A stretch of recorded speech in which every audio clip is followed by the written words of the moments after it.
una idea, una imagen de en dónde están ustedes y con quiénes están trabajando, ¿no? Ese es prácticamente lo que dice descripción de la población. Y ahora dicen, bueno, de toda esta población vamos a tomar en cuenta como objeto de estudio a tales y cuales personas, ¿no? Es decir, ya no estamos hablando de toda la escuela, no estamos hablando de todos los alumnos, no estamos hablando de etcétera, sino que detallamos también esas características. Estamos hablando de alumnos que tienen tata. Ahorita, por ejemplo, que María me decía que tiene un alumno especial, que tiene Asperger. Entonces, ahí sigo. Si ese lo va a tomar, por ejemplo, como un individuo, hay que ponerlo ahí. Sería interesante porque es parte de tu población, ¿sí? Entonces tú dices, bueno, si estoy haciendo, por ejemplo, estudios cualitativos, yo tengo que ver la famosa curva de Gauss, si se acuerdan, ¿no? Es una campana, la campana, en donde van desde los casos más alejados a los casos más comunes y bajando a los casos otra vez alejados. Entonces dicen, bueno, aquellos que están, vamos, más comunes, pues son estos, ¿no? Pero también me interesan los que están del otro lado, ¿no? O sea, aquellos que no están de, entre comillas, normales, no están en la curva normal, porque me pueden dar información que no me van a dar los de la curva normal, ¿sí? Entonces hagan de cuenta que ese es un poquito cuando hablamos de cualitativa. Cuando hablamos de cuantitativa también hay que ver la representatividad. Aquí hay una distinción que hay que hacer muy bien entre representatividad para cuantitativa y significatividad para la cualitativa. Creo que la mayoría está haciendo, más bien todos están haciendo estudios cualitativos. Entonces tienen que hablar de significatividad. Porque por ahí me hablaba de representatividad. No, no se trata de representatividad, sino de qué tan significativo es. En este caso, el caso que comentábamos de Mari, pues es un caso significativo. No es representativo porque no representa a toda la población, pero sí es significativo porque está en el salón de clases, ¿sí? Entonces eso también hay que verlo acá. Por ejemplo, Aide también habla de representativo porque quiere representar a todas las etnias que están ahí de hispanoparlantes, ¿no? Entonces ahí sí hay que ver, bueno, sí son etnias hispanoparlantes, pero hay que ver cuál es la significatividad que puede tener, no tanto la representatividad, porque eso sería un estudio cuantitativo, ¿no? Y ahí tendríamos que ver si es por estratos, una estratificación, o si vamos a hacerlo por otro tipo de técnica, ¿no?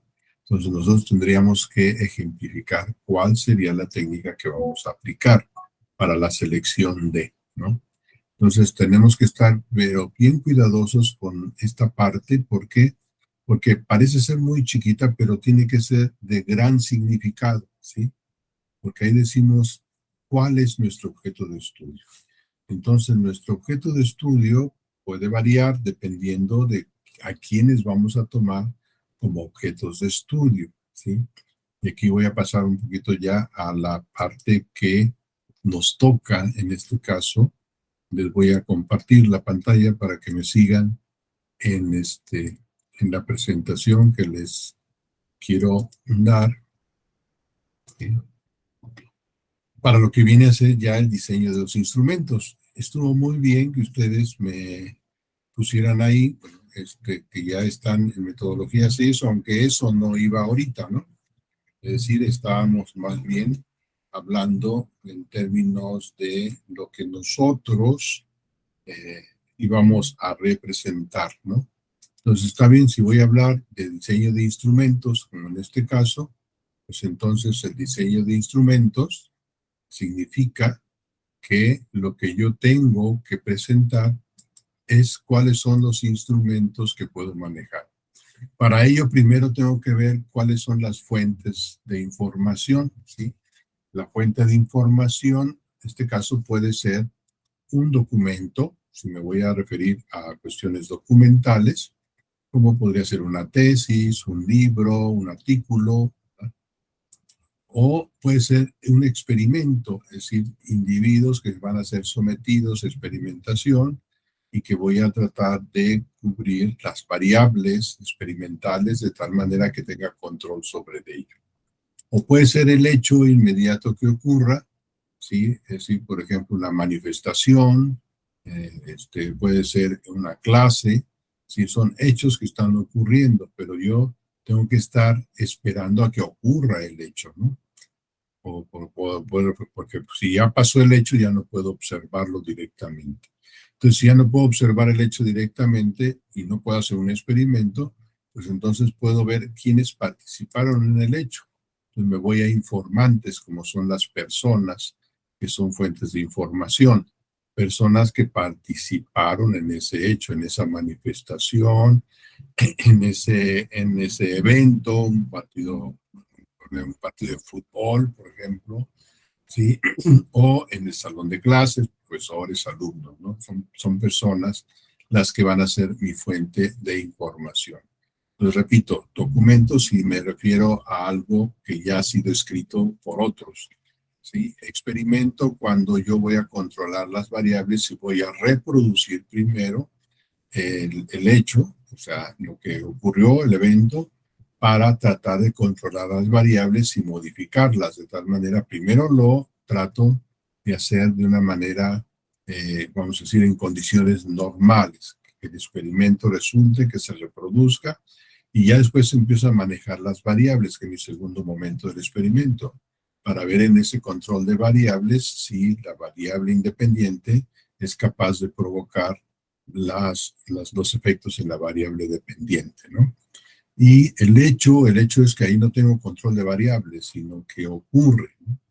Está ocurriendo y lo que sí tengo que saber es cuándo van a hacer la marcha, por ejemplo, en el Zócalo, o cuándo va a ser en el salón de clases, la clase, para que me ponga listo, vaya a observar. ¿Sí? Anticiparme pues al evento, al hecho, al acontecimiento que va a ocurrir para poder estudiar, ¿no?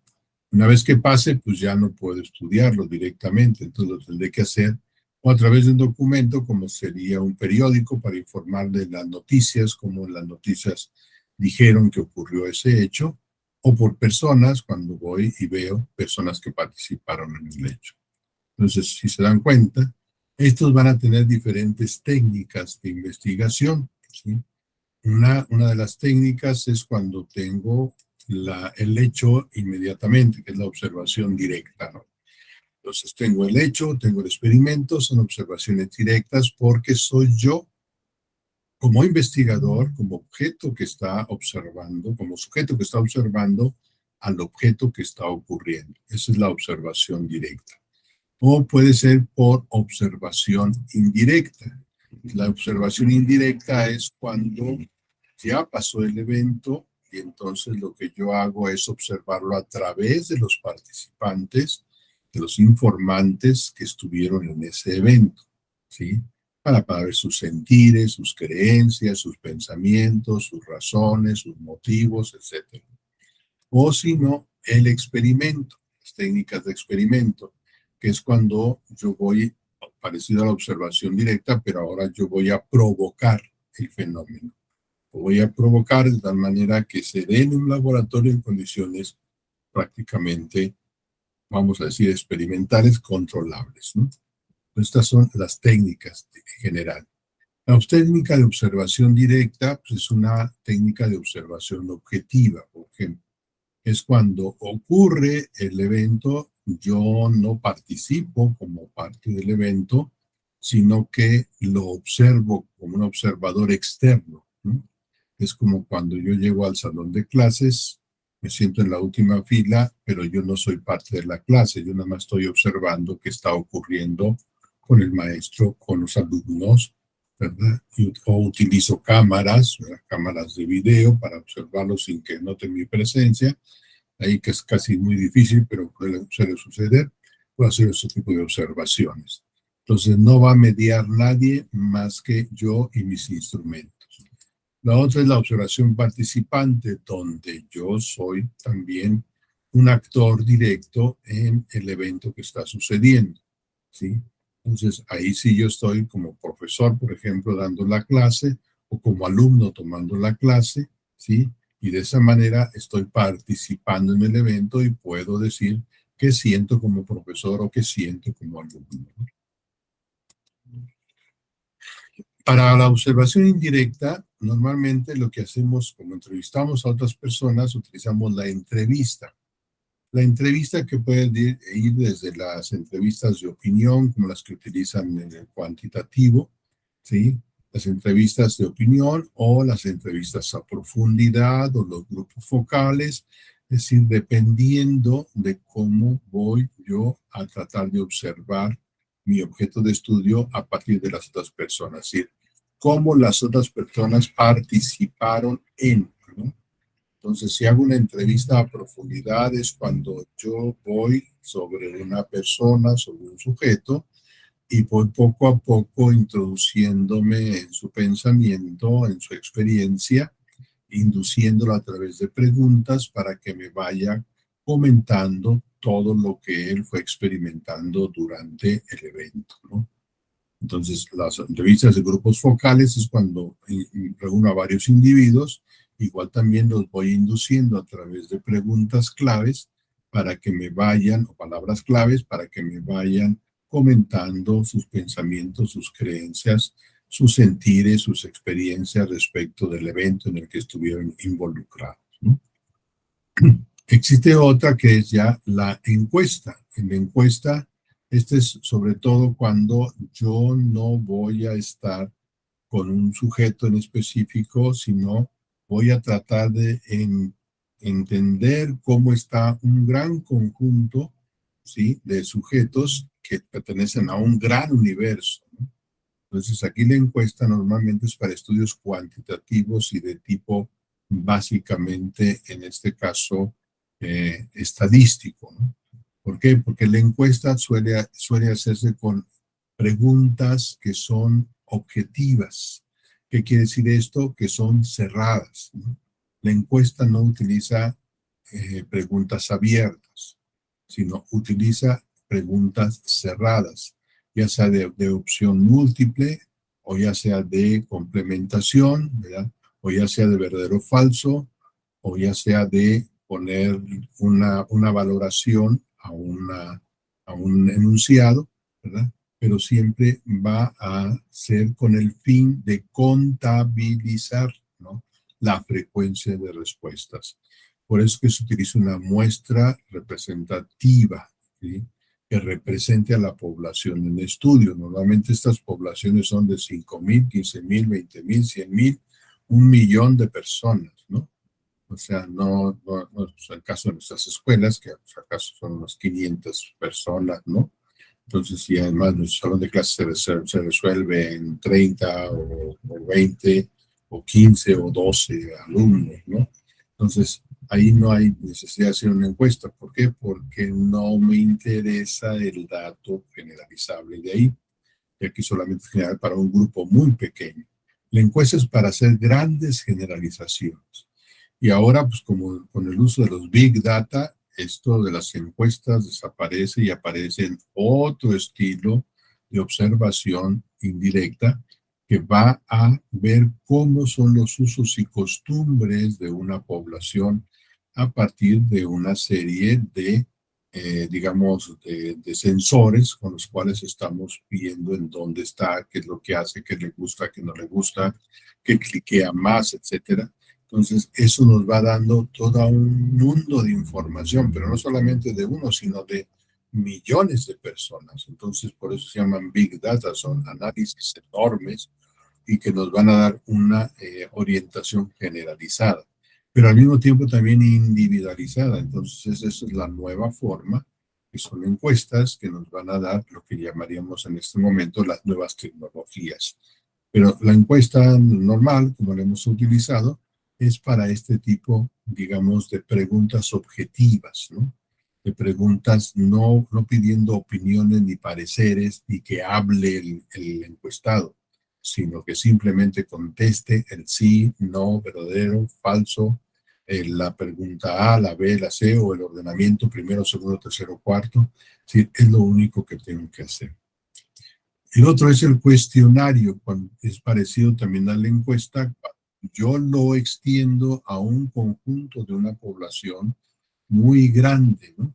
Y en ese sentido, obviamente, lo que yo tengo en cuenta es precisamente un universo muy grande. Normalmente los cuestionarios son los que se aplican en los censos, ¿no? Es decir, que son partes, ¿sí? O que se mandan por correo, en este caso se mandan por correo, o ahora se ponen modernamente en donde, pues en los famosos Google Forms, ¿no? Es decir, en formatos en línea para que la gente vaya a contestar. Y lo otro es el censo, pues cuando hablamos de completamente de toda la población.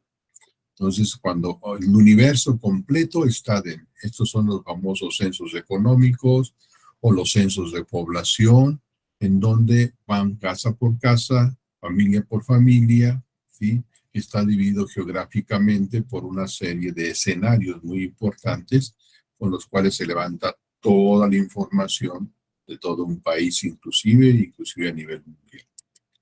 Y tenemos el otro que es el experimento. En el experimento podemos tener la reproducción del fenómeno en el laboratorio y su modificación también dentro del laboratorio. O tenemos el experimento en campo, cuando la reproducción se hace fuera de un laboratorio con mínimos controles en el campo, porque está ocurriendo, muchas de las variables se nos van a salir de contexto. Entonces, pero si trataremos de las más significativas, las más representativas, tratarlas de controlar. Igual también vamos a modificar en el campo. Es el caso, por ejemplo, aquí de los cuasi experimentos que son los que se dan en las escuelas, en las intervenciones didácticas, por ejemplo. ¿Qué tipo de instrumento vamos a utilizar? ¿Sí? Vamos a utilizar un formato de registro, ¿no? Donde vamos a registrar toda la información. Y vamos a utilizar una guía de observación para la observación directa, que consiste en determinar cuáles son las variables, cuáles son los observables que vamos a tomar en cuenta en el momento en que esté dándose el evento que estamos observando, ¿sí? Entonces voy a utilizar, por ejemplo, si voy a utilizar la temperatura, si voy a ver el clima, si llueve, si no llueve, el acercamiento, el alejamiento de las personas, ¿sí? Los espacios que forman, los grupos que se van formando, etcétera, ¿sí? Los movimientos que se van dando, todo eso es lo que yo tengo que estar anotando qué voy a observar, dependiendo, obviamente, las variables que yo tengo en mi investigación. El diario de campo. El diario de campo es un instrumento de registro también porque ahí estoy registrando todo lo que está ocurriendo, ¿no? Todo lo que está ocurriendo en el diario, en este caso, como dice diario, en el diario vivir, lo que está ocurriendo en mis clases, lo que está ocurriendo en mi comunidad, etcétera. Entonces ahí yo tengo que estar anotando, como si fuera un diario, anotando qué fue lo que observé en este día de acuerdo a mi guía de observación. Voy anotando ahí todos los datos. La cédula de entrevista es, digamos, el instrumento para una entrevista, como sería la entrevista a profundidad, o a los grupos focales, o la entrevista de opinión, ¿verdad? Son lo que llamaríamos el conjunto de preguntas abiertas que vamos nosotros a hacer con respecto a lo que las variables de nuestra investigación nos están indicando. Pero vamos a hacer que el entrevistado hable, ¿no? No nosotros vamos a decirle las respuestas. El formato de la encuesta, en este sí, el formato de la encuesta lo que nos lleva es a un formato donde el encuestador, que es el que toma la entrevista, que toma la encuesta, perdón, va a ir anotando lo que le da dando de respuesta el encuestado, la persona informante, ¿sí? Y entonces ahí no sé. Entonces ahí vamos nosotros a estar, obviamente, reproduciendo cada una de nuestras encuestas. Y la guía del experimento, ¿sí? ¿Cuáles van a ser las variables que vamos a controlar? ¿Cuáles son las variables que no vamos a controlar? Etcétera, ¿no? Entonces está, y por último tenemos la hoja de concentrado.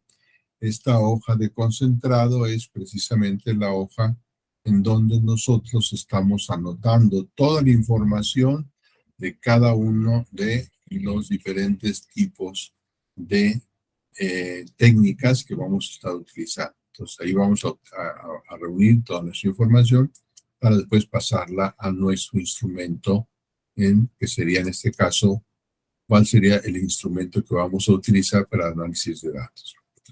Bien, los instrumentos, que sería primero es la elaboración del instrumento, tendremos que elaborar nuestra entrevista, nuestra encuesta, nuestro cuestionario, nuestra guía de observación, etcétera.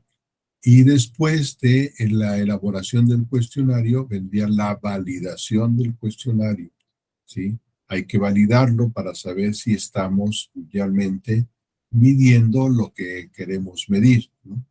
Y si estamos, o sea, si hay confiabilidad en el instrumento, si se está entendiendo lo que nosotros tratamos de preguntar a los informantes para ver en este caso, su validación, tanto de tipo formal como de tipo de contenido que queremos nosotros entender.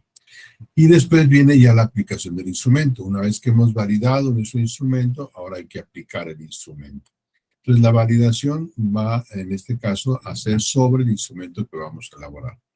En este caso, para cualquiera de los tres elementos, tenemos que tomar en cuenta lo que se llama el tipo de dato que queremos obtener.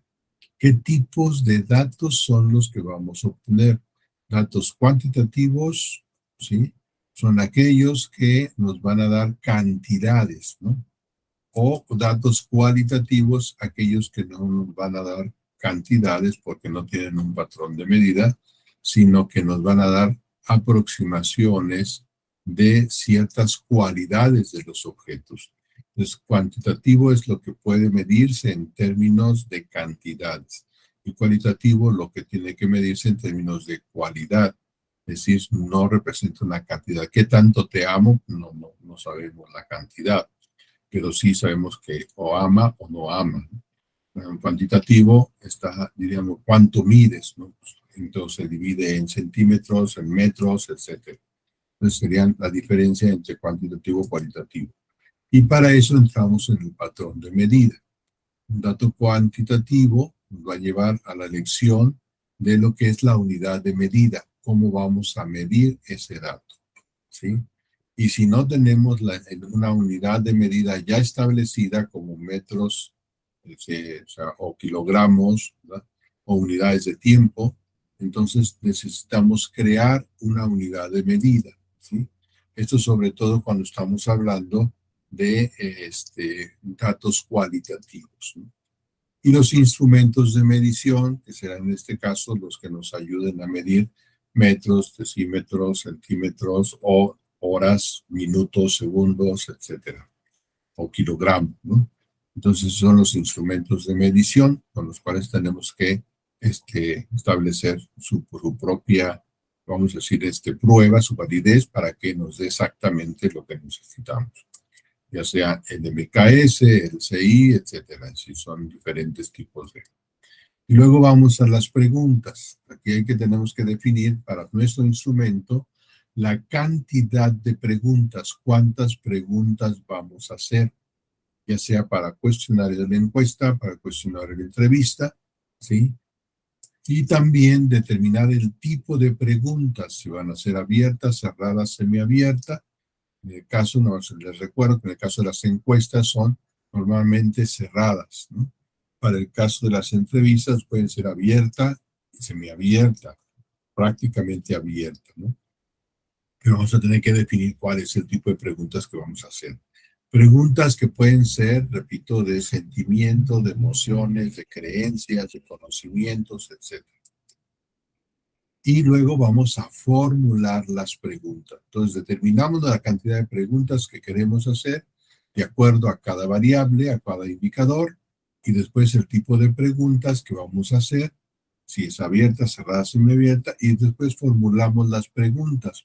Y en el caso de que sean cerradas, pues tendríamos que establecer el número de respuestas vamos a decir, respuestas posibles, no correctas, porque aquí no hay correcto, incorrecto, falso, verdadero, sino aquí es el número de respuestas que se puedan dar. Y ahí empezamos a manejar un sinnúmero de posibles respuestas, pero tratamos de hacer un cierre para determinar cuáles son las más comunes o las que pensamos que pueden ser más comunes. Luego formulamos las respuestas, ¿sí? Para determinar cuáles son esas posibles respuestas más comunes y codificamos las respuestas que le vamos a dar a cada pregunta. Este es para lo que se llama cerrar el instrumento, cerrar la encuesta, ¿no?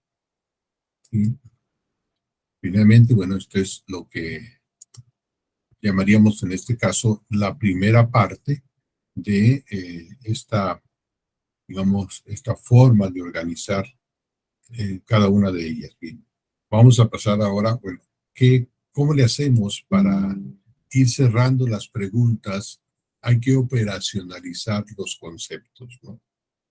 Para la realización de una técnica o para la realización de un cuestionario, tenemos que darle cierta operacionalización a los conceptos. Recordemos que los conceptos son grandes palabras que contienen significados, ¿no? Y esos significados tenemos que ir bajando de lo teórico a lo concreto, porque son conceptos científicos que tenemos que bajar a observables directos. Pues, ¿cuáles son esos observables directos? Y aquí es donde entra lo que llamaríamos la operacionalización de los conceptos. Entonces, la primera parte que tenemos que hacer es derivar nuestros conceptos, ¿sí? ¿A partir de dónde? De los objetivos generales de nuestra investigación, de nuestras preguntas de investigación, que normalmente van correspondientes, llevan cierta secuencia lógica, ¿sí? De derivación lógica, y lo que vamos a tomar son las palabras claves que existen aquí en las preguntas y que existen aquí en los objetivos, ¿no? O sea, al tomar esas palabras clave, vamos a ir viendo los conceptos, ¿no? En este caso, por ejemplo, aquí la palabra clave intercampo del profesor investigador. Pues aquí lo tenemos en nuestro objetivo como intercampo del profesor investigador institucional, ¿no? O modelo educativo institucional. Entonces también vamos a ver en dónde se encuentra modelo educativo institucional. Como ven, estas palabras que vamos anotando en la tercera columna, las vamos a ir sacando, entresacando de las palabras claves que están, repito, en los objetivos de investigación y en las preguntas de investigación. Lo mismo hacemos con los objetivos específicos y los generales, que las preguntas específicas y generales también. Y vamos a empezar a ver que muchos de ellos se van repitiendo porque debe haber cierta correlación entre los objetivos generales y los objetivos específicos, ¿no? Sobre todo los grandes conceptos se van a repetir en uno y en otro. Aquí, por ejemplo, ya tenemos otros conceptos.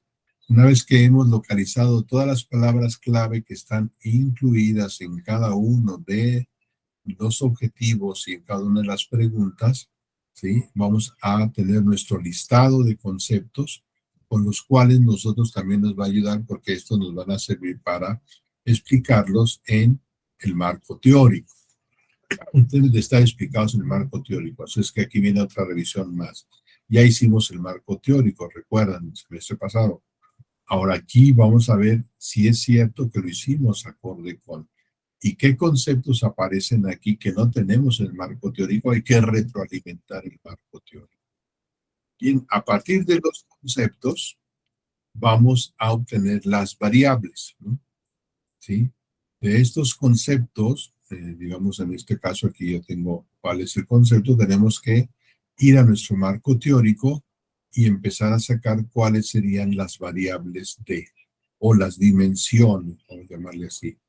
En este caso, modelo educativo institucional, pues estamos hablando de función institucional de docencia, función de difusión de la cultura, un desarrollo del modelo educativo, efectividad del modelo educativo. Estos salen de aquí, de la descripción inicial de nuestro concepto, ¿no?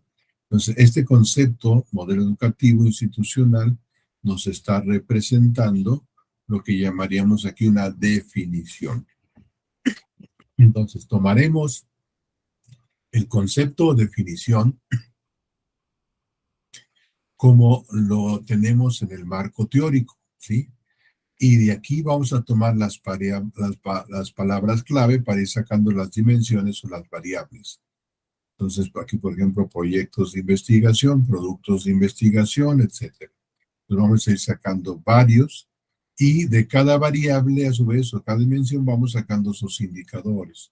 De proyectos de investigación, cuáles son los diferentes que están ahí metidos. Igual el proyecto de investigación necesita tener aquí lo que llamaríamos sus características o indicadores, ¿no? Productos de investigación, también sus características investigadores. Estos nos van a dar lo que llamamos las definiciones operativas. Son definiciones que vienen también en la teoría, pero que se van derivando hacia lo que puede ser observable de cada uno de ellos. Es la pregunta, ¿qué puede ser observable de esta variable? Y empezamos a sacar lo que puede ser observable de. Si lo hacemos para todas las variables, ¿no? Con sus indicadores completos. ¿Vale? Aquí van todas las variables, siguen siendo la misma, todos los indicadores que puedan existir.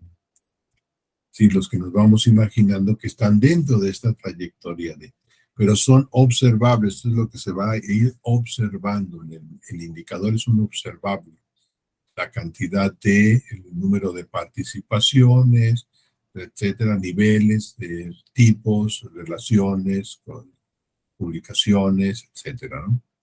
Entonces, eso es lo que nos va a dar cada indicador, ¿no? Innovaciones, por ejemplo, aquí tenemos la 3.5, que es que este concepto que teníamos nosotros, ustedes se fijan, el concepto es este que está aquí, que dice, práctica de investigación de los docentes se entiende como el desarrollo y realización de programas, de proyectos de investigación por parte de los docentes, acorde a su trayectoria de investigación y docencia, así como sus productos e innovaciones que han repercutido en el mejoramiento de su práctica educativa. Esta definición nos está llevando aquí. Proyectos de investigación, productos de investigación, trayectoria de investigación, trayectoria de docencia, innovación de los proyectos docentes. Y cada una de estas variables llevando sus indicadores. Proyecto de investigación, tipo de proyecto, cantidad de proyectos, tipo de financiamiento, área de conocimiento, nivel educativo, lo que nos permita describir y entender esta variable. ¿Okay? Y así tendremos de cada uno de las variables y cada uno de los indicadores. Hasta aquí estaríamos hablando de la parte de los indicadores. De ahí nos vamos a dar un salto al tipo de preguntas, ¿no? Tomamos el indicador, perdón, y a partir del indicador vamos a buscar qué preguntas podemos hacer. Por ejemplo, de tipo de investigación, ¿qué preguntas podemos hacer? Podemos hacer preguntas de hecho. Por ejemplo, ¿los profesores realizan investigación? ¿Es un hecho que sí o es un hecho que no? ¿Qué tipo de investigación realizan? Es un hecho que es científica, que es tecnológica, que es educativa. Son lo que llamaremos preguntas de hecho, lo que sí va a ocurrir. Tipo de proyecto. ¿Qué tipo de proyecto de investigación elaboran los profesores? Investigación individual, estudio institucional, programa interdisciplinario. Sí, son hechos, preguntas sobre hechos. Pero también podemos hacer preguntas sobre creencia, ¿sí? El tipo de investigación. ¿Crees que un profesor debería realizar investigación? Y tú dices si sí o si no. ¿Qué tipo de investigación debería realizar un profesor? Entonces, ¿cuál crees, verdad? ¿Qué tipo de investigación debería realizar un profesor? Estamos hablando de una creencia, lo que cree el informante, no lo que sabe, ¿no? Sino lo que cree. ¿Cuál sería el tipo de proyecto de investigación que debería realizar un profesor? Ese debería. El debería nos indica una creencia, un deber ser, ¿no? Entonces, esa es una parte de lo que podemos estar hablando como el tipo de financiamiento, de área de conocimiento, que aquí nos va llevando en de hecho y de creencia. O podemos hacer preguntas de normas de acción. Por ejemplo, el tipo de investigación, ¿qué debe tener en cuenta un profesor para elegir el tipo de investigación a realizar? Es decir, cuáles son las normas que debe seguir el profesor para realizar una investigación, ¿sí? ¿Cómo es el tipo de proyecto? ¿Cómo establece el tipo de proyecto de investigación a elaborar? Si describa cómo la norma de acción, cómo le va haciendo. ¿De qué manera decir la cantidad de proyectos a llevar a cabo en un periodo lectivo? Igual nos va a contestar con normas de acción. Normas de acción es lo que ellos hacen, las reglas que se van poniendo para que ellos lo realicen. Y preguntas de sentimiento, ¿verdad? Hace rato que les pregunté, ¿cómo te sientes? ¿Cómo estás? ¿Sí? O sea, ¿cómo se siente al elegir el tipo de investigación a realizar? Tipo de proyecto, ¿qué reacciones tiene al elegir el tipo de proyecto de investigación a realizar? ¿Qué emociones experimenta cuando se enfrenta a la cantidad de proyectos? ¿Qué tipo de financiamiento prefiere para sus proyectos de investigación? Entonces, son emociones, son sentimientos, son sentires, son reacciones que tiene con respecto a un cierto tipo de indicador que estamos nosotros analizando, ¿no? Entonces, así le haríamos para cualquiera uno de nosotros. Lo otro que también podemos preguntar son conductas, ¿no? Tipo de investigación. ¿Cumplió con las exigencias institucionales para determinar el tipo de investigación? Es decir, ¿qué conductas realizó? ¿No? Si cumplió o no cumplió con. ¿Estuvo de acuerdo con las condiciones de la convocatoria de proyectos de investigación? Esas son las preguntas de conducta. ¿Se cumple? ¿Cómo reaccionó frente a, pero qué conducta desarrolló? Y las otras son razones, o sea, ¿por qué cree que un profesor debería realizar? O sea, ¿cuál es la razón de que un profesor debería realizar investigación?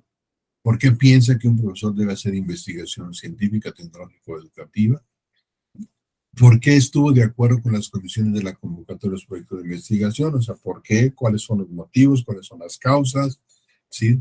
Siempre nos van a dar razón de algo. Y las conductas siempre van a decir cómo llevaron a cabo ese algo, ¿no? En las normas es cómo deberían de hacerlo. Y así vamos hablando de diferentes tipos de preguntas. Hasta aquí son las preguntas que podemos nosotros formular en los diferentes instrumentos, ya sean encuestas o ya sean preguntas abiertas, perdón, o preguntas cerradas.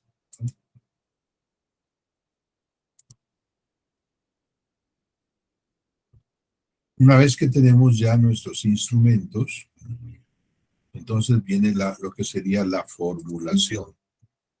La formulación que tenemos que hacer con respecto a, por ejemplo, aquí una encuesta. Entonces, en la encuesta, lo primero que tiene que llevar es su encabezado, quién está haciendo el encuestador o quién está haciendo la investigación. Luego hay que presentarles el objetivo, ¿sí? Esto lo tiene que decir el encuestador. El objetivo de esta encuesta es describir la práctica, ¿verdad? Para que sea informado el sujeto y si él va a aceptar que se le haga o no se le haga. Y decir también cómo se va a manejar la información que él nos revele, porque ahí mucha gente tiene miedo de que le vayan digamos, a tergiversar lo que diga y meterlo en algún problema. Entonces aquí se dice que será manejada de manera confidencial y únicamente para los fines de la investigación, ¿no? Y después ya vienen las instrucciones, ¿no? En este caso, como es una encuesta que puede ser autoaplicable, entonces hay que leer detenidamente las preguntas que se hacen a continuación y expresar su respuesta según su experiencia, anotándolo en el lugar correspondiente. Entonces, aquí datos, edad, aquí anota la edad, ¿no? El sexo, femenino, masculino, aunque ahora ya tenemos que hablar más bien de género. Antigüedad en la institución, cuántos años tiene la institución, de 5 a 6, de 0 a 6. Aquí vamos haciendo lo que llamaríamos ciertos parámetros, ¿no? Para ir comparando uno con otro. Ciertos rangos, ¿no? El tipo de nombramiento, profesor de tiempo completo, de 3/4 tiempo, de medio tiempo, profesor de asignatura, que son los que van existiendo. Y aquí lo que va anotando el encuestador es, pues obviamente, va anotando el número, la clave, el código que está aquí anotado para ir poniéndole la respuesta, ¿no? Pueden ser abiertas, unidad de adscripción, perdón, semiabiertas, unidad de adscripción, aquí cuál es su unidad de adscripción, academia a la que pertenece, aquí su academia a la que pertenece, etcétera. Entonces ya van todas las preguntas, primero va, repito, de qué se trata, que sería el título, luego quién es el autor, el objetivo que persigue con el manejo que se va a hacer de la información, después las instrucciones y después las preguntas. ¿Ves? Como es autoaplicable, aquí mismo va directamente la respuesta. Esto se pueden aplicar también en Google Forms, ¿verdad? Para que al mismo Google Forms les va sacando inclusive la estadística como muchos de ustedes ya han experimentado. Otra forma es la entrevista. En la entrevista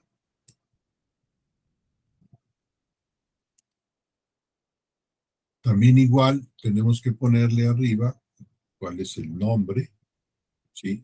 Se entrevista a profesores, quién es el que lo hace, el objetivo también de la entrevista, el manejo de la información, de pedir la colaboración, se dan las respuestas, etcétera. O sea, damos la información para que las personas tengan una información sobre lo que se está haciendo.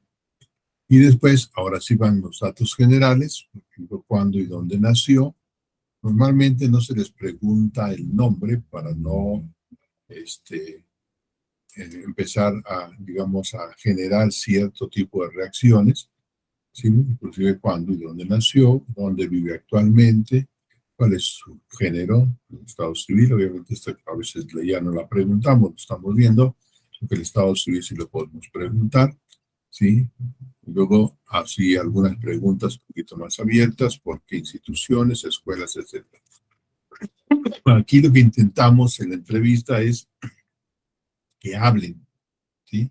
O sea, que ellos nos cuenten. La primera, datos generales, pues es como ir rompiendo hielo, estableciendo el conecte, diríamos, la confianza, y después vamos empezando ya con las preguntas de investigación que van poco a poco creciendo, ¿sí?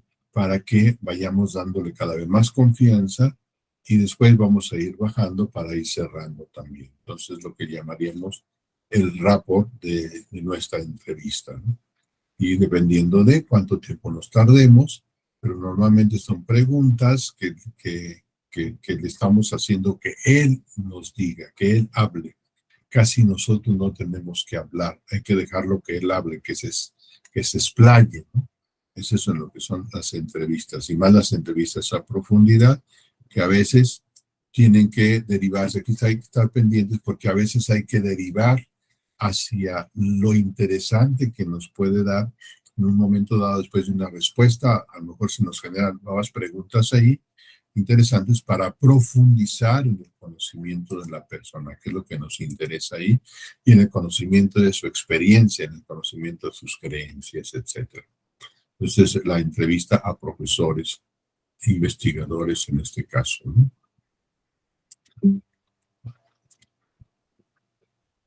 O, digamos, también hay unas que son para entrevistas a autoridades, ¿no?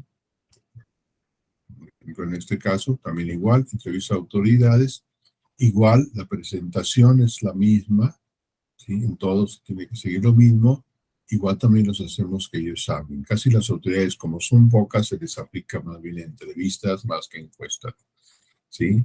Y se les deja que se explayen, que nos digan lo que ellos pueden decirnos, lo que ellos piensan, lo que ellos sienten, dentro, ahora sí, en el puesto, en el nombramiento que tienen en la institución.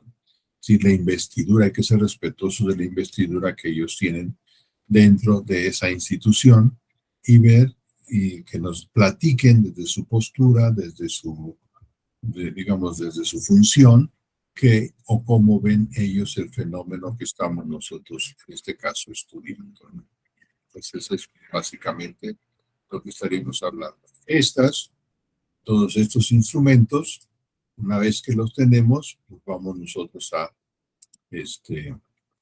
¿cómo se dice? A tratar de organizarlos, ¿sí? Primero, para que lo podamos someter a una validación. Primero vamos a hablar de la validación, ¿sí? Con los jueces, y después una validación con las muestras. O sea, hasta aquí cómo se construye un instrumento. No sé si tengan dudas, preguntas, cuestionamientos. ¿Quiere que incluyamos la operalización de las variables y todo eso en el documento de esta semana? Sí, es decir, ahí va a tener que poner por un lado, bueno, cómo hicieron la operacionalización y luego ya los instrumentos, ¿no? Los instrumentos diseñados, ¿sí? Ese es en esta parte, porque la próxima ya va a ser hacia la validación. Entonces ahorita vamos en el diseño, que me platiquen cómo lo diseñan y me presenten el resultado de su diseño.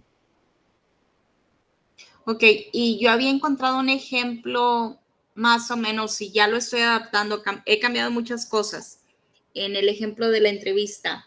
Se tiene que citar como decir adaptado de tal, de fulanito de tal.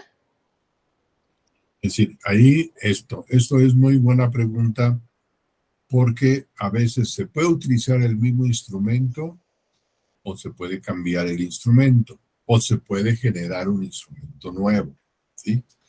Eso va a depender mucho de tu operacionalización de las variables, primero, porque ahí vienen tus objetivos y vienen tus preguntas. Eso mismo hizo el autor de ese instrumento. Entonces, el autor de ese instrumento lo hizo para sus objetivos, para sus preguntas, para sus intereses, ¿sí? Entonces, tenemos que checar que el instrumento, no solamente porque ya lo hizo, sino si lo hizo conforme a los objetivos que también nosotros estamos siguiendo, qué tanto se parecen sus objetivos a los objetivos nuestros, qué tanto se parecen sus preguntas a las preguntas de investigación nuestras, ¿no? Y sobre eso ya después puedes decir, ahora sí lo voy a tomar en cuenta para mi estudio, ¿sí? Hay otros, sobre todo en cuestiones de test, en psicología o en educación a veces, que se llaman estandarizados, ¿no? Sobre todo para encuestas, ¿sí? Son test estandarizados y los venden, ¿no? Los venden precisamente con formato porque tienen derecho de autoría y es todo un proceso de investigación que ellos hacen para estandarizarlos. Aún ahí hay que ver para dónde está estandarizado, ¿no? Porque estandarizado no significa que para todo el mundo, no. Estandarizado significa que para esa población a la que ellos le aplicaron, se ha estandarizado el lenguaje. Por ejemplo, podemos hablar de las universidades europeas, específicamente las españolas, la de Barcelona, por ejemplo, ¿no? Entonces decimos, la Universidad Autónoma de Barcelona aplicó un instrumento para saber cómo los profesores llevan a cabo sus clases en la educación básica. Perfecto. Ellos lo estandarizaron. ¿Qué quisieron estandarizaron? Que lo pusieron, lo tropicalizaron de acuerdo a las formas como ellos hablan, como ellos entienden, que tiene mucho que ver la parte semiótica, ¿sí? El significado que tienen las palabras para ellos, ¿sí? Si yo lo veo y dice, pues ellos me reportan buenos estudios, entonces yo lo quiero tomar y lo quiero aplicar aquí a población de la UNAM, no me va a tener el mismo efecto. ¿Por qué? Porque cambian las palabras. Hay modismos de allá que utilizan de diferente manera como nosotros lo utilizamos y lo entendemos aquí. Entonces yo tengo que hacer una adaptación, que es lo que tú dices, una adaptación. Tomo ese instrumento y lo adapto al lenguaje del profesor que está en la UNAM, ¿sí? O de los profesores, cierto nivel de profesores que están en las diferentes universidades de aquí, de la Ciudad de México, ¿no? Entonces ahí yo tengo que ver de qué manera están entendiendo. Pero igual, si yo quiero entenderla hasta las de Campeche, ahí ya tengo otros modismos, entonces tengo que tener cuidado, ¿no? ¿Por qué? Porque puede no entenderse y entonces ahí viene un problema de qué, de el contenido, ¿sí? De la validación del contenido y de la validación del lenguaje, de la corrección misma del lenguaje. Entonces hay que tener cuidado ahí en ese sentido, ¿sí? Sí, lo estoy tomando de otros, pero ¿para quiénes? En el caso de que tú estás hablando, por ejemplo, de varias etnias que están en Estados Unidos, entonces no es lo mismo como hablan los cubanos, los venezolanos, por más que tengan las mismas ideologías, ¿sí? Sus formas de hablar, sus formas de entender, los modismos que utilizan son diferentes.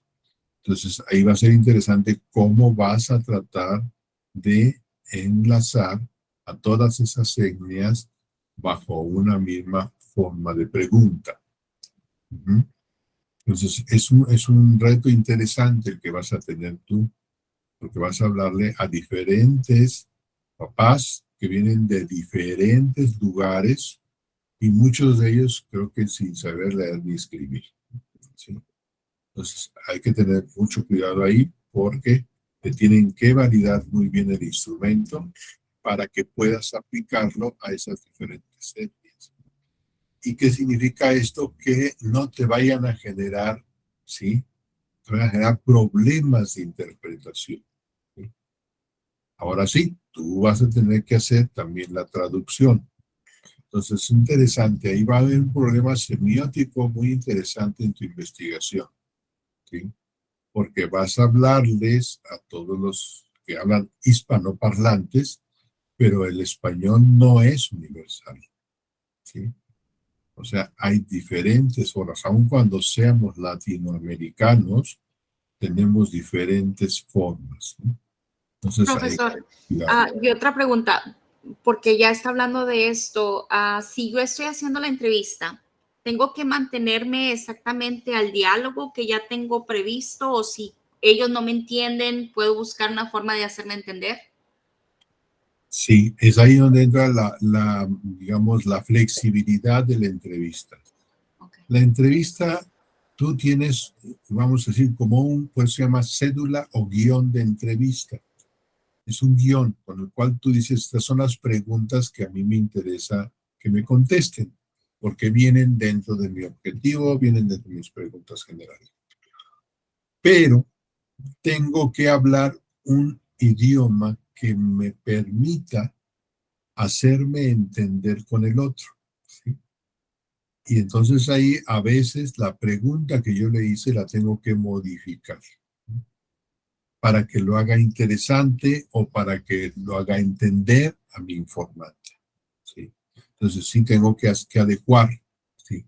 Es como le hacen los periodistas, o sea, ellos adecuan sus preguntas a los informantes que tienen, a los entrevistados. Entonces, en tu caso no solamente es eso, sino que es casi como un psicoanálisis, porque tú estás hablando de entrevistas a profundidad. Entonces, tienes que dejar hablar al sujeto, pero al mismo tiempo hay que prestarle la escucha para que en determinado momento plantees otras preguntas que profundicen, por eso se llaman de profundidad, que profundicen lo que tú estás buscando, ¿sí? ¿Sí? Porque a veces te pueden responder sí, no, a lo mejor, quién sabe, quizás podría, ¿no? O sea, nos encontramos con gente así, que no hablan mucho.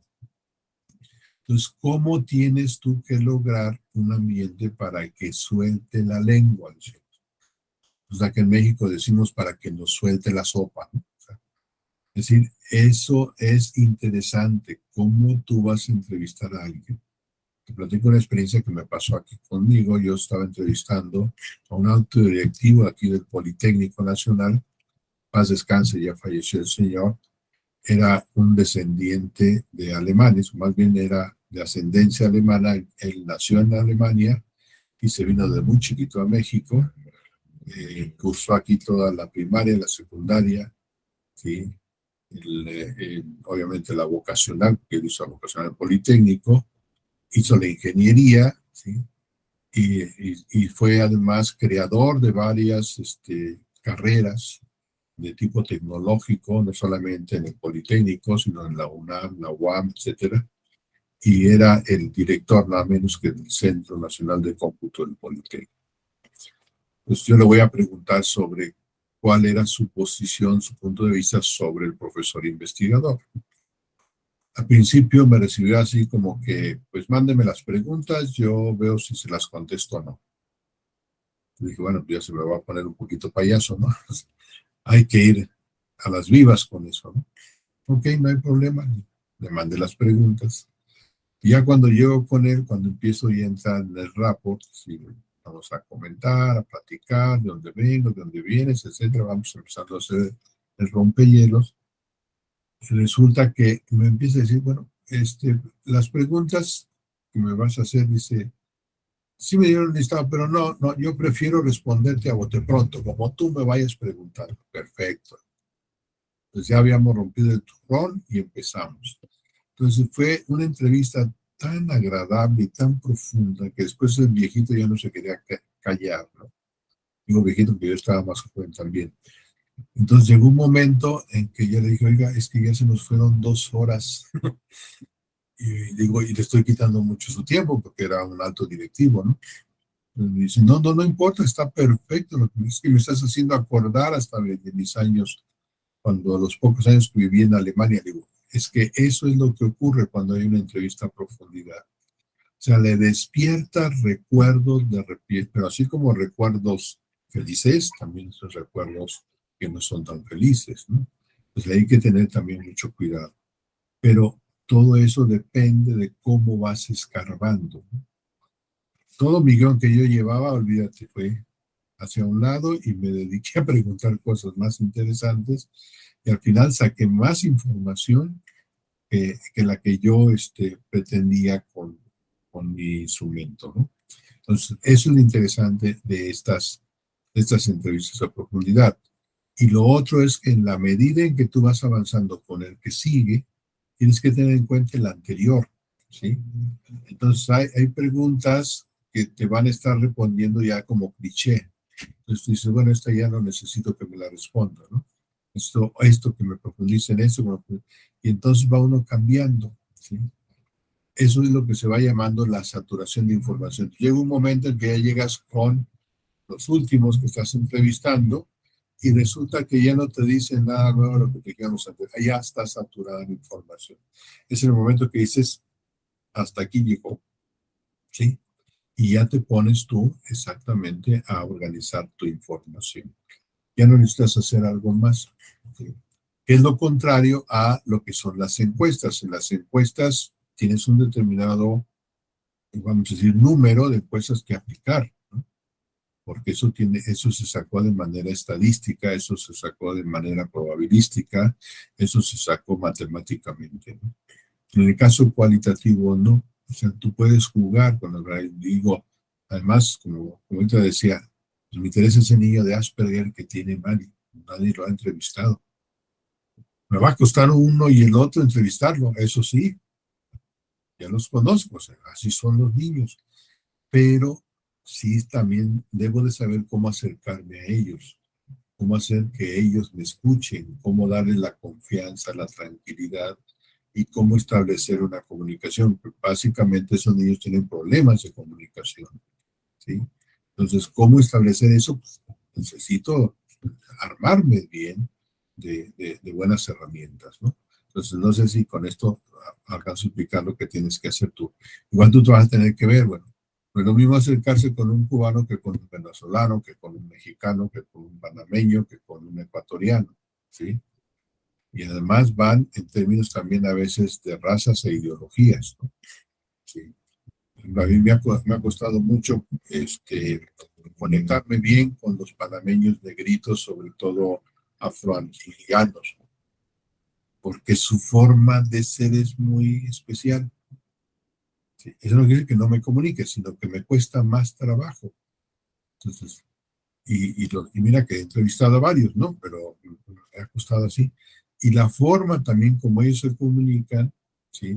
A veces te suena un poquito como que dices, bueno, estos que no toman en serio la vida, o les vale, o no sé, ¿no? Cosas así que tú dices, pues como que eso no va muy bien con, pero eso es su forma de ser, entonces hay que entenderlos. Cuando entras ya en la parte antropológica y cultural, es cuando empiezas a entender qué está ocurriendo con ellos. Igual te lo vas a encontrar aquí tú con tus mexicanos, tus ecuatorianos, tus panameños, etcétera, que vas a encontrar ahí, ¿no? Tienes que buscarle la manera de. Y sí, repito, la entrevista es una guía que tú vas a ir cambiando conforme vas adentrándote en, pero que no te pierdas, el secreto es no te pierdas de tu objetivo de investigación, ¿sí? Porque si te pierdes de tu objetivo vas a terminar haciendo otra investigación, no la que estabas haciendo. Entonces, sí profundizar, pero profundizar en lo que tú necesitas saber para cumplir con tu objetivo de investigación. ¿Ok? ¿Una pregunta más? Yo, doctor, a ver si me escucho. Sí. Quiero pensar que la tarea 1 ya va directo a la tesis, porque obvio debe de llevar la muestra, la población y todo esto. En la asignatura anterior creo que íbamos muy encarreradas a quiero citas, quiero este autor, ahora de esta manera, ahora de esta forma de APA. Y creo que seguimos ese ritmo y yo también me emocioné. Dije, voy a entregar un trabajo que tenga citas, que tenga referencias.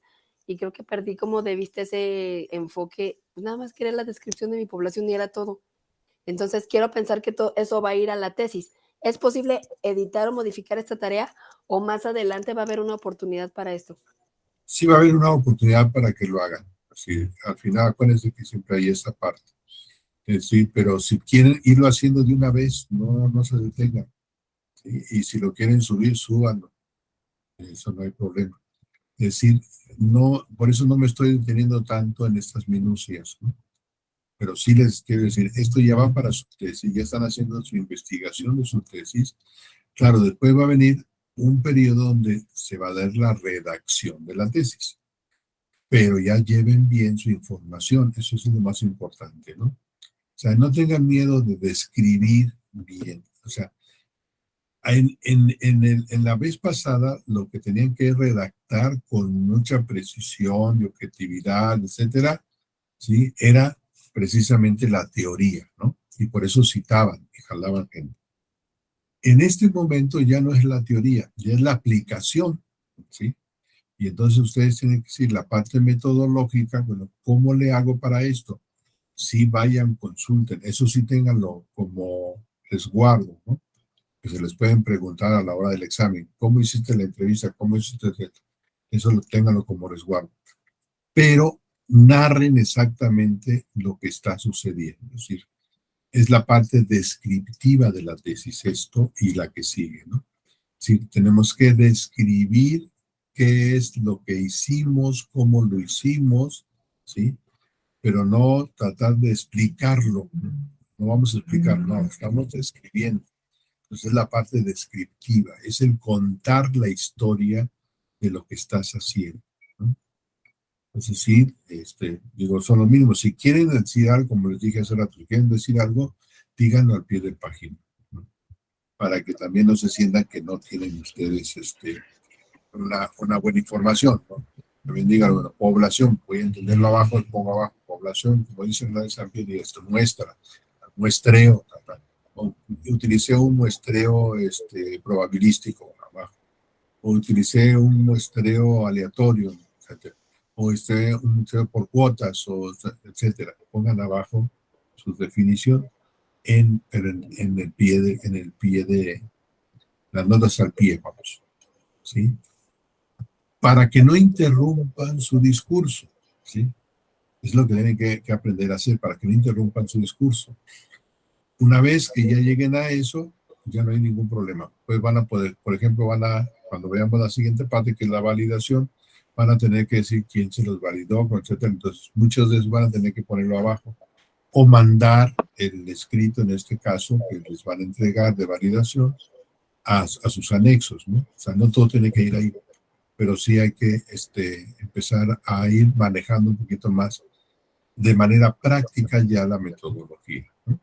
Doctor, y yo estoy escribiendo en futuro.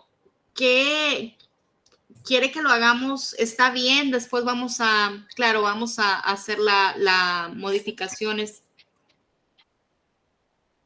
Pero Sí, o sea, sí podría estar bien, pero eso es cuando tú vayas a decir, se va a aplicar, ¿no?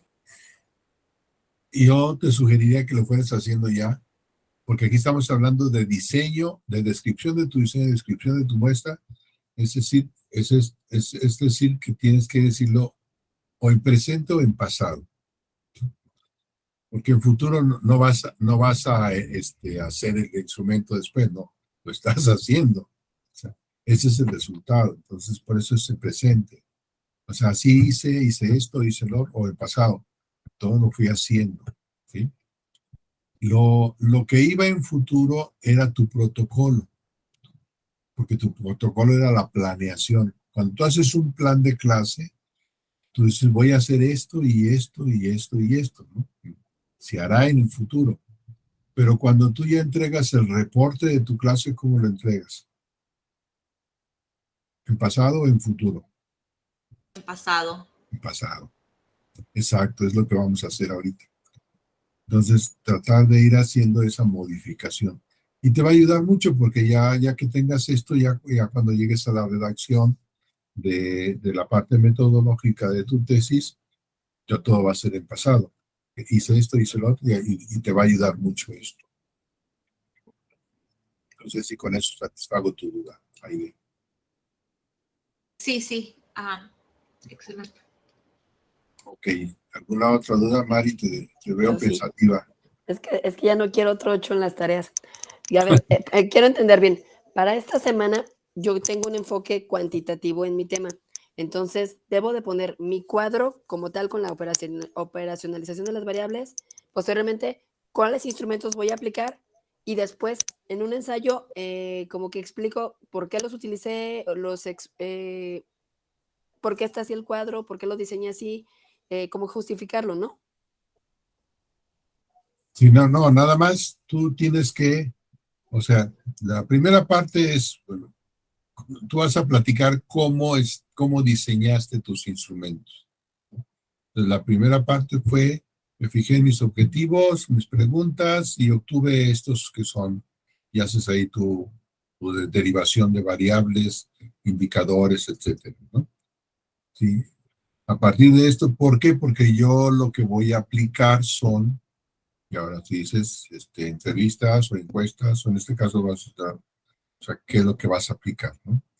Y después tú dices, para ello, pues diseñé el instrumento de la cédula de entrevista, para la entrevista, con estas preguntas, ¿no? Y ya pues ahí y pones el formato ya con el hecho, ¿no? El resultado. Y para la encuesta que utilicé, o para la guía de observación, utilicé esto, y pones el formato. Hasta ahí. Es todo lo que se está pidiendo. Y aparte de No que te no hablo. escucho. Pero ¿Tienes para apagado tu teléfono? el formato de entrevista no se contabiliza en la cantidad de palabras que solicita, ¿verdad? Es como aparte. Es que hice un ensayo de 700 a 1000 palabras. ¿De Ah, 700? Sí, pero sí es se que si no, no contabiliza, va no a hay caber problema. nada. Si apenas una entrevista cabe en una hoja y el ensayo sale como de 3 hojas. Sí, pero las palabras, o sea, lo que te cuenta ahí son las palabras. Entonces, no quiero que me expliques mucho ni que me pongas mucha bibliografía, no, sino que me digas, esta es la derivación, estas son las entrevistas, así las hice, así las diseñé, y claro, si quieres algunas razones por qué, y no creo que te lleves ya más palabras, ¿no? O sea, va de 700 a 1000 palabras, más o menos. Y la operacionalización de variables es así, va como tal en un cuadro y después la explico. Ajá. Ok. La pones en un cuadro y vas diciendo, así fue como derivé, pues. Y para entender, lo que me interesa es entender cómo fuiste derivando para llegar a tus preguntas. Y si las preguntas son acordes, ahí lo que se llama es una correspondencia lógica o coherencia lógica entre el objetivo, las preguntas de investigación, tu marco teórico, que serían los conceptos teóricos, luego las variables para llegar a los observables, que son los indicadores, y luego el aterrizaje en las preguntas, ¿no? Sí, que esas ya vienen en el instrumento. Sí, tampoco te digo que me pongas, hice tantas preguntas de creencias, tantas no, eso ya te lo dejo tú como tú lo decidas. Sino ya pones, este es el resultado, este es mi instrumento para encuesta, este es mi instrumento para entrevista. Tan, tan. Así de fácil. Bueno, para mí es fácil, ¿eh? ¿Podría incluir en alguna parte del contenido la presentación que nos enseñó donde tiene los indicadores, a los objetivos? Eso la verdad sí es muy buen Sí, eso sí hay que ponerlo. Aunque sea una fotografía pequeña. Ah, ¿quieres que Sí, te lo yo incluya? también. Ah, bueno, aparte del Es que video, yo iba tomando capturas de se los pantalla, mando. doctor, pero como iba muy rápido, algunas cosas se me pasaron. Entonces sí, yo también le iba a solicitar que si nos podría proporcionar las diapositivas o el material que presentó, está genial. Ahorita se los pongo aquí en el WhatsApp, ¿no? Gracias. Déjenme ver dónde las tengo.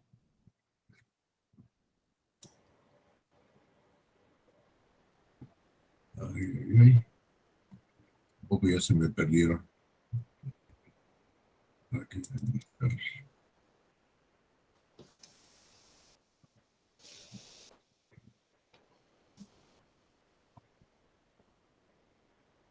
Uy, uy, uy. Sí se me perdieron. No, deben estar aquí. Ya. O Ya no, las no vi, podría, no sé si ya se las pueden vi. subir al chat. Ahorita se las pongo. Ándale. Aquí están los materiales, exacto. Se llama el archivo de derivación. Nada más de que lo cierro porque si no, no me lo permite compartir.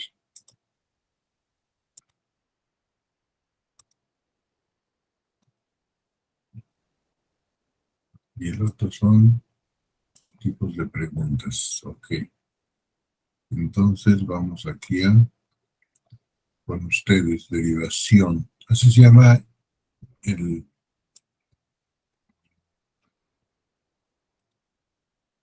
A ver ahí, ¿ya les llegó? Sí, doctor, ya llegó, gracias.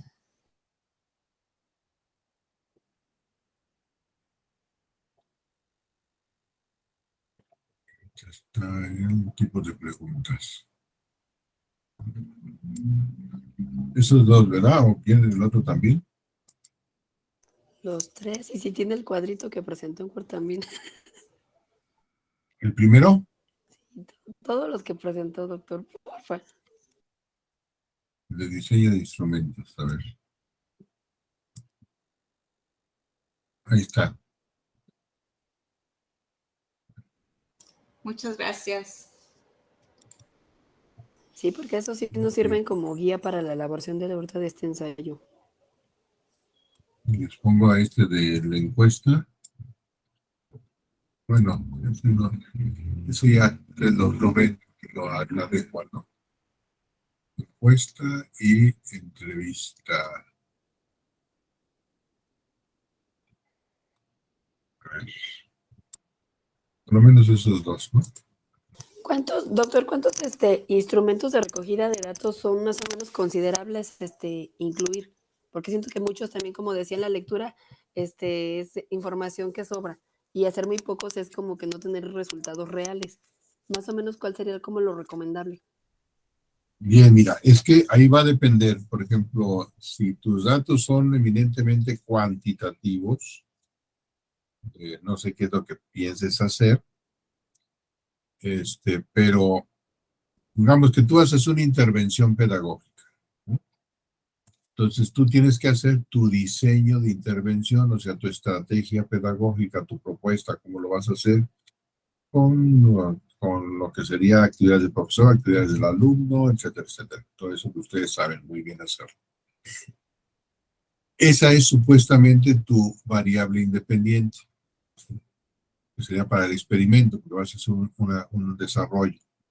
Entonces tú tienes que hacer un pre-test y un post-test, o sea, son dos. Entonces en el pre-test tienes tú que poner cuáles son precisamente las preguntas que fíjate bien, las preguntas que pretendes que te resuelvan al final, ¿no? Una vez aplicado todo, ¿no? Porque alguien de ahí me comentaba, no, pero es que ¿por qué vaya a poner eso? Digo, porque es lo que tú pretendes lograr. Entonces, lo primero que mides al principio es que no lo sepan. O sea, al principio no lo deben de saber. Ahora, si lo saben, pues qué bueno, ¿no? O sea, tampoco te vas a pelear por ahí. Pero sí para ver si lo que tú estás dando como variable independiente, está modificando. Entonces, al modificar vas a ponerlo al final, ¿no? Entonces, tú dices si está modificando o no. Algunos lo suelen entender el pretest como si fuese la evaluación diagnóstica, y no, eso es incorrecto. La evaluación diagnóstica tiene que ver con tu contenido, ¿sí? Es decir, con los temas que vas a impartir. Entonces ahí tú tienes que ver cuáles son los conceptos que debe de saber el alumno para tomar tu clase, ¿sí? Esa es la evaluación diagnóstica. Entonces, si no sabe esos conceptos, ahí tienes que hacer una cuestión remedial, que se llama un sistema remedial, ya sea que des un repaso de los conceptos. Pongamos que vas a enseñas a los niños ¿qué será? A dividir, ¿no? La división. Entonces, para que pueda dividir, necesitas saber suma, resta y multiplicación. Si no sabe esas tres, no puede aprender a dividir, ¿sí? O sea, van en ese grado de algoritmización. Entonces tú dices, bueno, entonces, ¿cómo le tengo yo que hacer? Pues tengo que ver, hacer un repaso, o sea, una evaluación diagnóstica, donde yo sepa cómo vienen en suma, en resta, en multiplicación. Si yo veo que ninguna de esas pasa, tengo que verle cómo le hago, porque si no, no me van a entender el conocimiento nuevo, ¿sí? Pero eso se llama una evaluación diagnóstica. ¿Sí? Diagnostico cómo vienen mis alumnos. Yo sé que me lo está mandando y pienso que el maestro pues, es muy bueno, le está mandando el grado anterior, ¿sí? Pero yo lo voy a subir y tengo que enseñar el siguiente nivel. Entonces, el siguiente nivel requiere de esos conocimientos previos. Y al final, tú haces una evaluación para ver si aprendieron lo que tú les enseñaste. Es la sumativa que le llamamos, ¿no? Entonces, ahí, ¿qué es lo que quiero lograr con eso? Pues quiero lograr para saber si lograron los aprendizajes, las competencias, conocimientos, habilidades, actitudes, lo que tuve que enseñar y decirle al siguiente docente, mira, así van mis alumnos o así van los que van a ser tus alumnos, ¿no? Ya después tú lo vas a checar, porque acuérdate que a veces las vacaciones pues, se les olvida, ¿no? Entonces a veces lo que no va muy bien hilado, pues se les pierde información o pierden conocimiento. Y ya tendrá que ver cómo le va a hacer cuando lleguen con él. Igual va a ser su evaluación diagnóstica y así. Eso es lo normal que hacemos.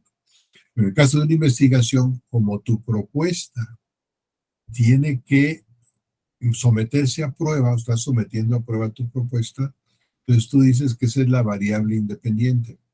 Y la variable dependiente es los conocimientos que van a lograr, ¿no? Entonces tú dices, bueno, entonces, ¿qué voy a sacar? Pues voy a sacar un test, que es el examen que voy a aplicar al final, pero se lo voy a preguntar al principio también. Entonces, ¿por qué? Porque las mismas preguntas que hice en el pretest, las voy a hacer en el post-test, porque voy a hacer un análisis de, por ejemplo, la pregunta 1, ¿cuántos contestaron bien? Que la pregunta 1 del final, ¿cuántos contestaron bien? Y hago la comparación, ¿no?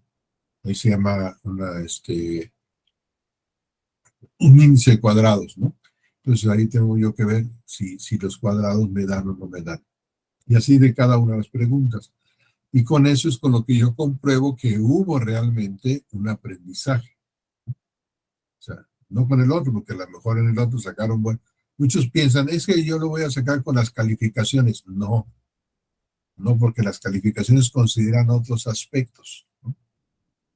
Otros aspectos que no son, por ejemplo, a veces consideran trabajos que presentaron, la forma en que actuaron en la clase, etcétera, pero no los conocimientos obtenidos, ¿sí? Entonces, ahí tú dices, bueno, tuvieron una buena calificación. Pues qué bueno. Es como cuando les decimos, te contrato a ti para dar las clases en tu escuela, ¿no? Y mi entrevista que te hago contigo para saber si eres apta o no apta para el puesto, pues, pues te las hago como te evaluaron en la universidad, ¿no? Es decir, saco tu promedio, ¿no? Entonces tú me dices, aquí está mi promedio, mire, tuve tanto en eso, tanto en eso. Ah, pues qué bueno, te dice el empleador, qué bueno que lo tuviste. Pero mira, y te presento un caso concreto, ¿qué vas a hacer cuando se te presente un alumno con Asperger así, en tu salón de clases? Pues a eso no te has enfrentado, ¿no? Menos en la licenciatura.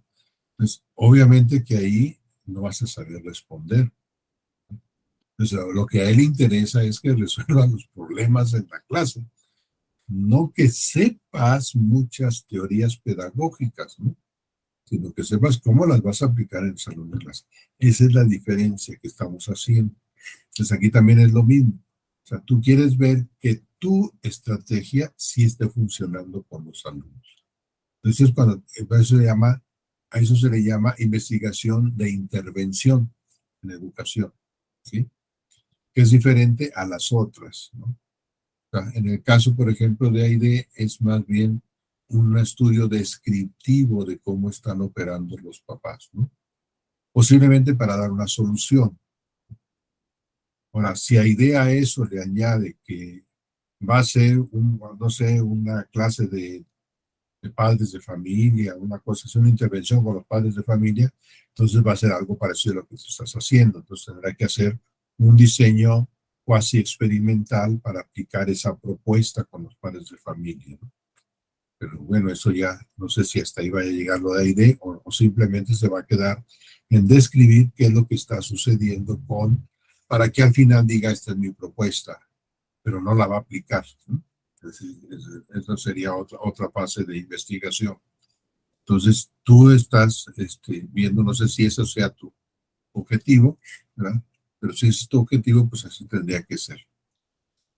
Si es otro, por ejemplo, si tú dices, bueno, yo quiero saber en toda la escuela qué está ocurriendo, ¿no? Ahí se va a depender del número de alumnos de la población, por eso te digo, ahí cuánta población tiene tu escuela.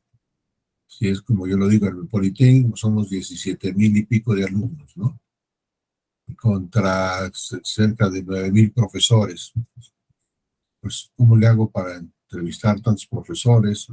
Pues, no podría ser por entrevistas, no se aplica. Se aplicaría más bien por encuesta. Y entonces ahí yo tendría que sacar una muestra representativa de todas las escuelas, tendría que ver de todas las escuelas que tiene el Politécnico. Entonces son muchas escuelas, que no solamente son aquí en la Ciudad de México, también es en los diferentes estados. Entonces yo tendría que empezar a ver cómo le voy a hacer, ¿no? Y tengo que capacitar encuestadores, ¿no? Porque esa es la otra parte, ¿no? O sea, cuando hago ese tipo de estudios, pero ya tengo que meter un estudio que es estadístico, pues, diferente a lo que por eso es por encuestas. Y aplico la encuesta porque me da preguntas cerradas. Y para contabilizar las respuestas es muy complejo, ¿no? Si me llevo, por ejemplo, de 15,000, por lo menos 1,500 encuestas, pues eso, contabilizarlas a pie, como decíamos acá, está difícil, ¿no? Porque además, cuando tú haces entrevistas, cada persona te dice lo que ella entiende, ¿no? Lo que ella opina, entonces no va a haber así como que una coincidencia. Mientras que en la encuesta tú ya le estás diciendo que puede decir que pues sí, y puedes poner una última opción, siempre se pone, donde se dice, pues tú puedes opinar diferente, ¿no? ¿Cuál sería tu opinión? Pero esos son los menos. Entonces yo lo que tomo en cuenta son las unificaciones, me interesan las unificaciones, las frecuencias. Y ya después establezco si se pueden hacer comparaciones a través de pues, cuestiones estadísticas como las variaciones que pueda haber, ¿no? Entonces, eso yo tengo que ver en determinada manera cómo unificar las respuestas, mientras que la entrevista es cómo diversificar las encuestas. Pero en esa diversificación, perdón, la entrevista es cómo diversificar las respuestas. Cuando me empiezan a dar respuestas semejantes, es cuando ya lo desecho. Yo digo, ya no, me interesa la dispersión, no me interesa la concentración. Mientras que en la otra, en la cuantitativa, me interesa no la dispersión, sino me interesa la concentración. Esa es la diferencia entre unas y otras. Pero ahí es un estudio descriptivo que me lleva o inferencial, que me lleva a determinar los datos cuantitativos a partir de frecuencias, ¿no? Entonces ahí hay que tener una clara distinción entre el dato cuantitativo que se da por unidades de medida cuantitativas como kilómetros, como segundos, etcétera, el famoso MKS, ¿no? Contra entrevistas que ahí no me daría medidas de ese tipo, ¿no? O sea, que me daría más bien opiniones o jerarquizaciones o ordenamientos. Entonces, eso ya es diferente, aunque se sigue manejando en cuantitativa. O sea, es diferente a la que va a ser ahí de profundización. O sea, son cosas diferentes. Pero me da una encuesta de opinión y más o menos se puede establecer cierta caracterización ahí, ¿no? Cuando yo lo quiero hacer así como estudios que son muy famosos ahora, ¿no? Como dicen ahí, frecuentemente, a veces, etcétera, me dan ciertas cuestiones. También es igual, o sea, yo pongo una frase y yo le digo que si está de acuerdo, qué tan de acuerdo está con esa frase. Y pongo otro, y pongo otro, y pongo otro, y puede ser 5, 10, pero son encuestas que pues, no me dan, o sea, es para aplicarse a mucha gente, ¿no? Y me da más o menos un estándar. Pero si yo se lo aplico a poca gente, pues no son muy representativos. Es decir, entonces ahí va a depender mucho de. Por eso es que en estadística te dice, si son pocas gentes, pues no necesitas tener comparaciones, no puedes hacer comparaciones. Mientras si son mucha gente, sí puedes hacer comparaciones. Entonces te animan a que saques porcentajes, mientras que la otra te dice, no, quédate con la frecuencia nada más. ¿Cuántos alumnos dijeron esto? ¿Cuántos alumnos dijeron lo otro? Sin embargo, los porcentajes te sirven para comparar, sobre todo cuando son de diferentes estudios o diferentes escuelas, ¿no? Entonces ahí es donde dice, bueno, si son de diferentes escuelas, puedo comparar aquí el 100% es de mujeres, aquí fue el 50% de mujeres, ¿no?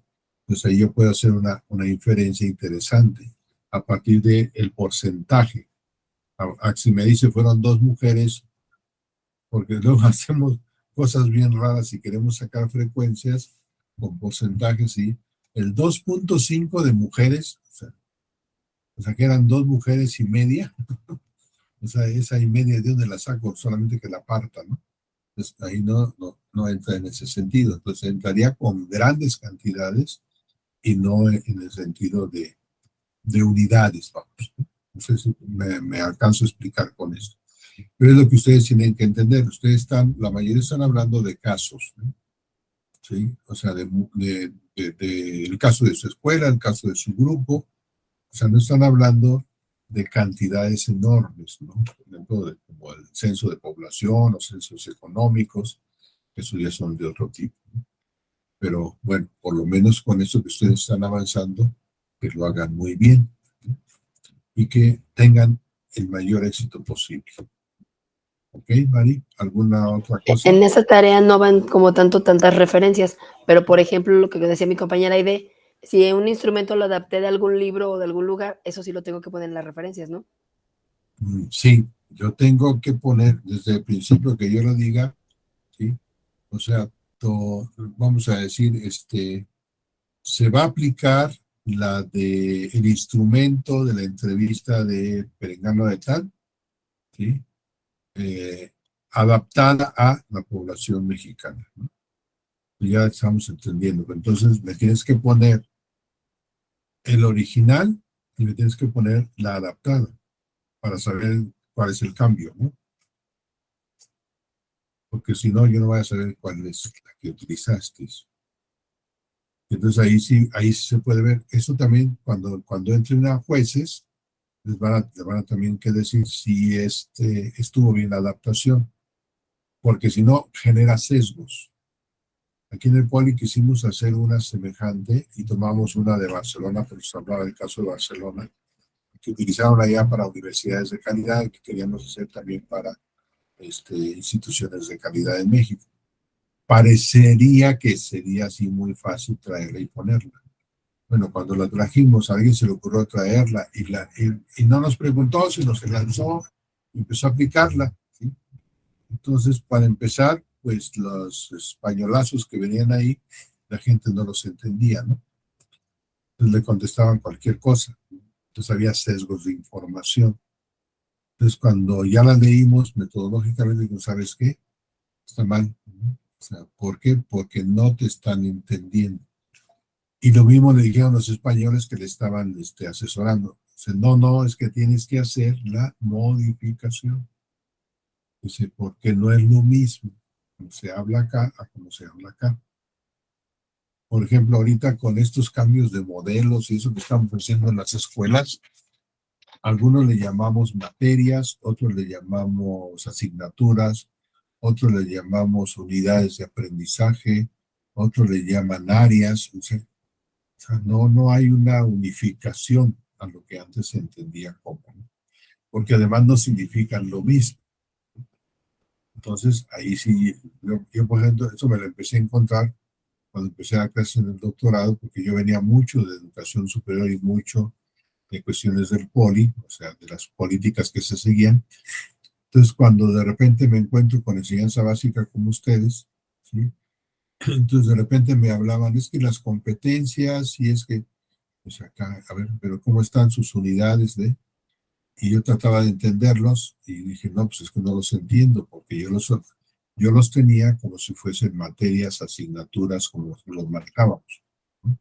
Entonces, cuando me hablaban de bloques, yo decía, bueno, ¿qué son los bloques, no? Entonces me tuve que poner a estudiar, a desempolvarme a mí mismo, entenderlos. Leí varios de los programas de educación básica y dije, ya entendí. Entonces, desde este otro punto de vista, esto es lo que ellos están haciendo, ¿no? Entonces, ahí es donde tenemos que empezar a hablar el mismo idioma. Entonces, sí, ustedes tienen que decirle a su población, claro, ahorita entre ustedes, entre básica, pues se entiende, porque todos están aplicando más o menos el mismo modelo, ¿sí? ¿Por qué? Porque son los planes y programas. Pero acaba de salir el nuevo, ¿no? Ya. Entonces, ¿y cómo lo están entendiendo con la escuela qué? ¿Cómo se llama? La nueva escuela mexicana. La nueva escuela mexicana, ¿no? Entonces dices, bueno, ¿y eso de qué se trata? Bueno, ¿por qué se come? Entonces diríamos ahí, esto si alguien lo lee de los antiguitos va a decir, no le entiendo, ¿no? ¿Sí? Y aunque haya dado clases en primaria, pero yo no entiendo porque ya hubo cambios, ¿no? Entonces, esto tendría que estarse explicando si se lo ustedes van a aplicar alguna entrevista, alguna encuesta a una persona anterior a las reformas, ¿no? O sea, porque lo tienen que ver, como decía Aide, hay que traducírselos. Pero bueno, espero que les vaya muy bien. Alma sigue malita, yo creo, porque no ha hablado nada. Y a veces me preocupa cuando no habla. ¿Alguna pregunta, Alma? No, dice que no. Las dudas siempre surgen hasta el momento en que estamos haciendo el trabajo. Y ya no está usted. Bueno, espero que cuando te surja la duda, pues aquí estamos en WhatsApp, ¿no? Ahí nos estaremos viendo. ¿Sí? Bueno, Aide, pues te encargamos entonces que les expliques a tu grupo, ya sabes. Sí, profesor. Repetidora. Pues sí, yo les paso el mensaje. Y pues a darle que es mole de olla. Decimos aquí en México. ¿Eh? Así es. Que tengan bonita noche. Que ahorita igualmente.